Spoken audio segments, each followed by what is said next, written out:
Evet, Bismillahirrahmanirrahim. Malumunuz 8. Alimler Buluşması'nı elhamdülillah bu saat itibariyle arkadaşlarımızın sonuç bildirgesini okumasıyla beraber bitiriyoruz.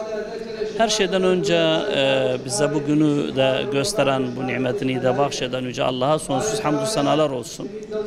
İkinci olarak da gerek Türkiye'nin farklı yerleşim alanlarından, gerekse İslam coğrafyasının dört bir köşesinden davetimize icabet edip, zahmet edip 2 gündür bizi burada yalnız bırakmayan, programa icabet eden, görüşleriyle, sunumlarıyla, mülahazalarıyla, kanaat ve önerilerini sunan, bu manada katkı gösteren bütün misafirlerimize çok çok teşekkür ediyoruz.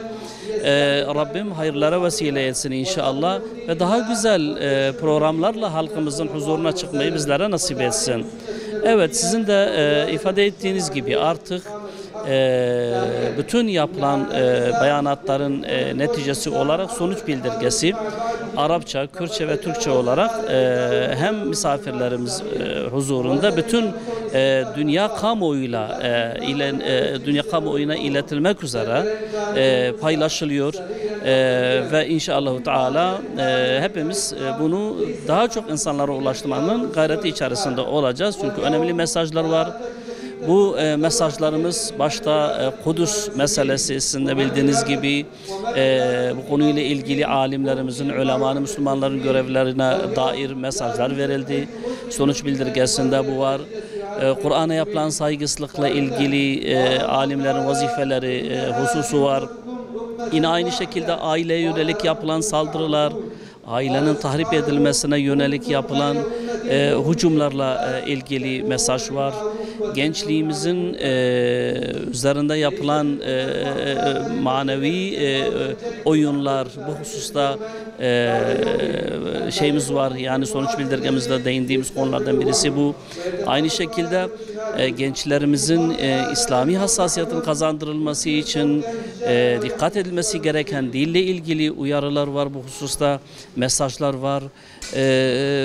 Kürt sorunu, Kürtlerin problemleriyle ilgili, ırkla ilgili, efendime söyleyeyim bu ve bunun gibi, yani şu anda toplum olarak muzdarip olduğumuz bütün sorun ve problemlere yönelik mesajlar var sonuç bildirgemizde.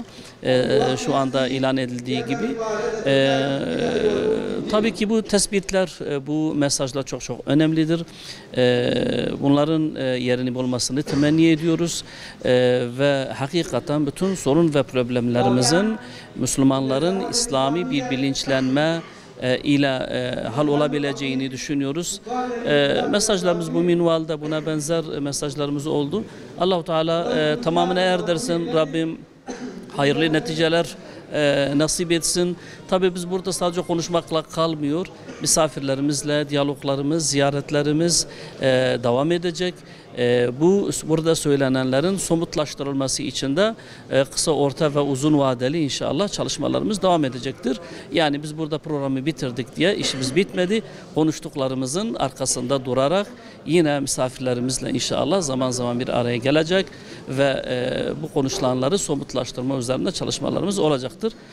Sizler de 2 günde bizi burada yalnız bırakmadığınız için sizlere de ayrıca teşekkür ediyorum. Bütün medyaya, basına teşekkür ediyoruz. Sesimizi, mesajlarımızı halkımızla paylaştılar. Allah-u Teala hepimizden razı olsun inşallah. Teşekkür ediyorum. Sağ olun.